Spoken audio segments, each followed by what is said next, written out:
I'd like to introduce you to a new concept we're going to call FIT-Losophies. FIT-Losophies are the way we've learned to do things over about 25 years of performance improvement.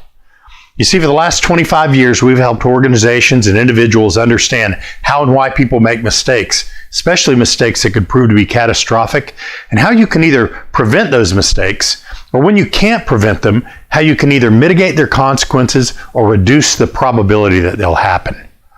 FIT-Losophies are some of the things that we've learned over the years in how to develop the capacity and capability in an organization, how to produce sustainability in an organization through these elements of FIT-Losophies that we've found to be tried and true.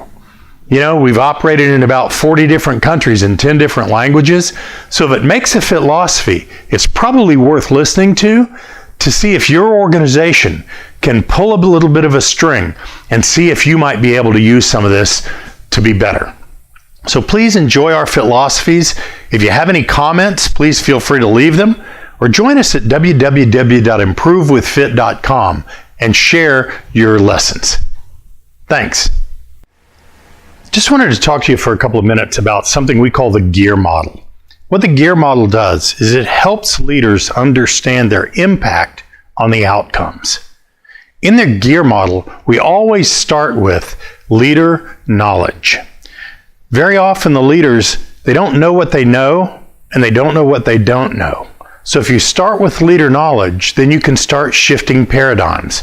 Many of you may have seen my observation on paradigm shifting, and that you have to move someone from the paradigm that they're at to the paradigm that makes more sense to them. This is done through leader knowledge and education. Sometimes you can do this in-house, and sometimes you can't. The next element of that is leader language and behaviors.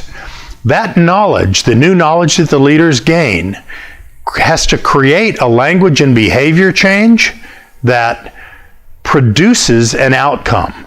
It gives them the opportunity to use this language and behaviors to start creating a different buzz around whatever it is you're trying to get them to do. And it gives them the opportunity to try things without the pressure of the organization to be good at it. Because in the end, you want to see a worker language and behavior change. And that worker language and behavior change is what is going to ultimately drive that outcome. But there's a connector between these. Many organizations believe that those are actually directly coupled. But if you think about a machine, there's a belt, and that belt is engagement.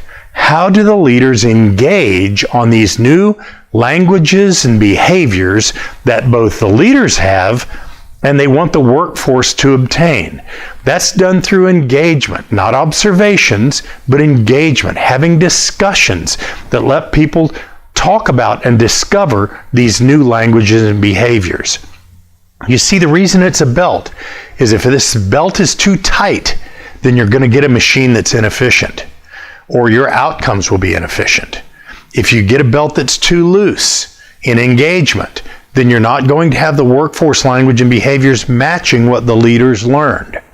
In the end, you're searching for those better outcomes, and this machine can be very efficient, and those outcomes come in the form of a better culture, a better set of values, new norms in the organization.